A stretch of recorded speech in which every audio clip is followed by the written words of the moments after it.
warahmatullahi wabarakatuh. Kelas genep sampurasun rampes. Alhamdulillah. Moga-moga orang sadayana aya dina kaayaan sehat walafiat. Amin. Patepang deui sareng teacher dina materi bahasa Sunda. Dinten ayeuna orang ngebahas istilah-istilah kesehatan anu aya dina bahasa Sunda. Tah, materi ieu atos pernah dibahas bahasa hidup kelas 4. Ayeuna ku teacher ditambihan naon wae anu aya dina istilah-istilah kesehatan bahasa Sunda. Pek ku hidup regepkeun video pembelajaran ti teacher. Tujuan pengajaran dinten ayeuna nyaeta hidup supados paham kana anggota badan, ngaran kasakit, ngaran tanaga kasehatan, jeung tiasa nyieun kalimah. Naon artina sehat? Yuk, urang ngamimitiannya. Sehat artina cager. Lamun pake bahasa Loma, sehat artina cager. Lamun pake bahasa Loma, sehat artina damang. Lamun dina bahasa anu lemesna atau bahasa anu sopan. Contohna, kumaha cager din? Tah, din didinya kan siga kabaturannya berarti pakai bahasa Loma. Kumaha damang Pak Haji? Tah, Pak Haji kaasup kolotnya jadi kedah nganggo bahasa anu lemes. Tah, sehat artina cager atau damang. Aya deui sakit artina gering atau teu damang. Tah, gering dina bahasa Loma, teu damang dina bahasa lemesna. Gering naon ari udin? Tah, didinya make bahasa Loma kusabab nyarios kasih udin. Aya deui teu damang naon Pak Guru teh? Tah, upami ka Pak Guru urang nganggo kecap teu damang sabab leuwih sopan kanu saluhureun ti urang. Sakali deui sehat artina aya 2, cager jeung damang. Dipraktekeun kasaha urang nyariosna? Sakit dalam bahasa Sunda artina gering atawa teu damang lamun dina bahasa lemesna. Sok ku hidup dicatat heula nya.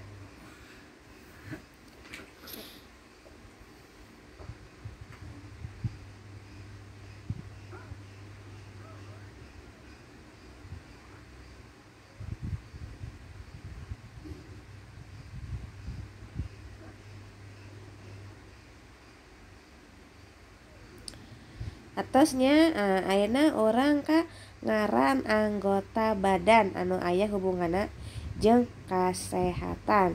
Hiji, aya nu namina irung atawa hidung. Nu kadua, aya anu namina genggerong atau tenggorokan. Tah, aya deui anu namina bayah atawa paru-paru. Aya deui usus, ya. Usus atau peujit dina bahasa Sundana. Aya deui lambung. Lambung Sunda jeung Indonesia sami, nyaeta lambung. Nya, ayeuna orang diajar ngaran kasakit. Aya naon wae anu kahiji sateuacanna tingali heula nya, baca heula kalimat di handap. Ku haseup rokok urang bakal ngarasa eungap. Aya kaca eungap. Eungap nyaeta ngarasa sesak waktu ngambeukan atawa nyedot tur ngaluarkeun hawa tina paru-paru. Kecap eungap teh kaasup kana kecap istilah kasehatan. Eungap dalam bahasa Sunda itu eungap ya. Naon wae sih anu kaasup kecap kasehatan? Yuk urang diajar deui. Aya ateul atawa gatal ya. Rasa getek, renyem atawa nyeri dina kulit nepi ka hayang ngagaro. Ateul itu sama dengan gatal ya. Sok tulis dulu ya artinya. Anu kadua aya naon deui nya? Tah, anu kadua aya anu namina balindeng. Kalau dalam bahasa Indonesia itu sumeng ya. Sumeng.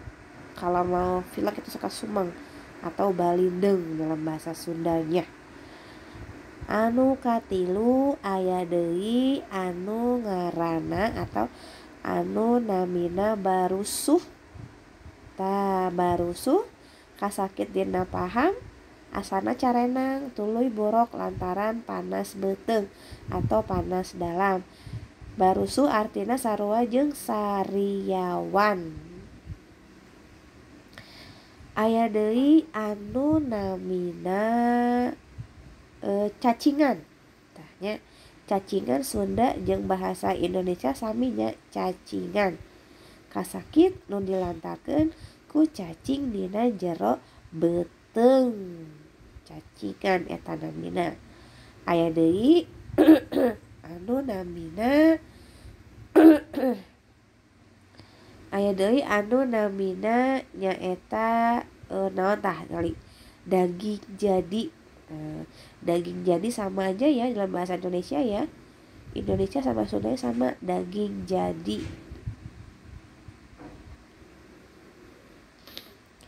Aya naon deui nya istilahna? Tah, aya deui anu namina naon ya? Tah, geringan.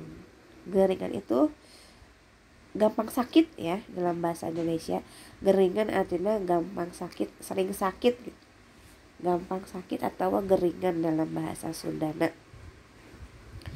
Aya deui anu namina tah tiklikeun. Aya anu namina ngudawang. Ngudawang terkena benda tajam ya.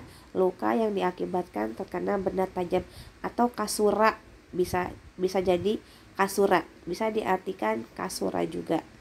Ngadawang jeung kasura sama artinya ya. Terus aya deui anu namina hareeng. Hareeng atau demam.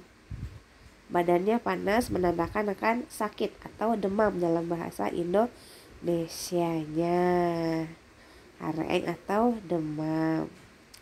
Apalagi ya, masih ada ya.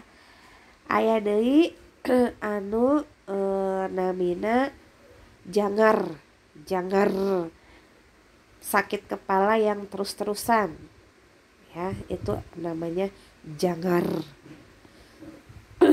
Aya deui anu namina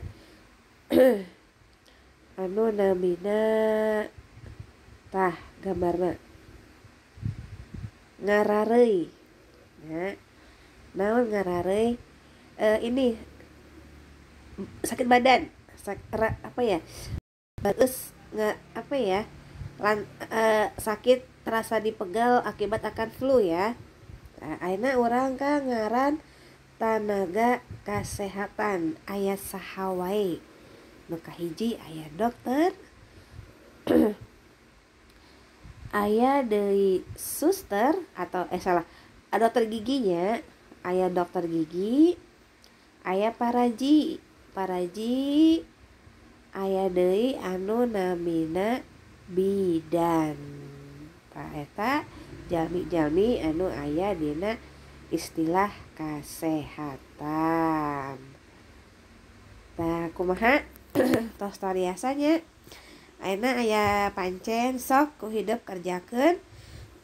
Aya genep nomor pek teangan dina Google kenging atau naros ka rerencangan kenging, naros ka tetangga kenging. Naon artina mimisan, jengkole, naon dokter, naon apotek, naon beas cikur. Nah, eta kecap-kecap anu aya hubunganna jeung kasehatan. Hideuk teang artina naon wae lamun atos pek dijieun kana kalimah. ngartosnya tugasna sakieu nya sakinten pelajaran ti teacher. Hatur nuhun kana perhatosanana. Punten upami seueur kakiranganna. Assalamualaikum warahmatullahi wabarakatuh.